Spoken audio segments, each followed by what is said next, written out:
کراچی میں رمضان سے قبل ذیابیطس کی دوائیں مہنگی ہونے کا خدشہ پیدا ہو گیا۔ میڈیکل سٹورز پر شوگر کی ادویات نایاب ہو گئیں، تاہم مہنگے داموں بلیک میں انسولین اور دیگر ادویات کی فروخت جاری ہے۔ کراچی سے رپورٹ کر رہی ہیں انم مشکور۔ ذیابیطس کے مریض ہو جائیں ہوشیار، مارکیٹ سے غائب ہونے والی ادویات اور انسولین کی قیمتیں مزید بڑھنے والی ہیں۔ کراچی کی میڈیسن مارکیٹس میں ان دنوں ذیابیطس، دمہ، کینسر اور جان بچانے والی ادویات کی قلت نے مریضوں اور ان کے اہل خانہ کو مہنگے داموں بلیک میں دوائیں خریدنے پر مجبور کر دیا ہے۔ زیادہ تر ڈائبٹیز کے پیشنٹ ہیں، میرے گھر کے خود پیشنٹ ہیں، وہ میں خود بلیک میں لاتا ہوں مارکیٹ سے۔ ڈائبٹیز انسولین وغیرہ جو ہے 70-30 ہے، وہ بالکل شارٹیج ہے ان کی پرائس کی وجہ سے۔ پرائس بڑھیں گے ان کے، انسولین وغیرہ سب شارٹ ہوئی ہوئی ہے، انسولین کوئی بھی نہیں آ رہی۔ لینٹس پین ہے، لینٹس سولو اسٹار پین، وہ بھی نہیں آ رہا۔ بہت ساری میڈیسن شارٹ ہیں، نہیں آ رہی ہیں۔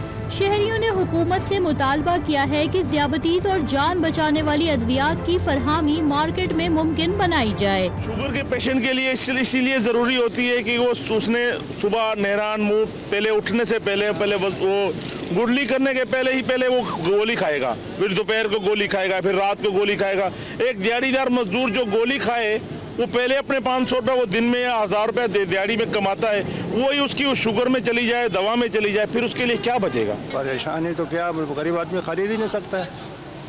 پریشانی کیا ہے، خرید ہی نہیں سکتا ہے وہ۔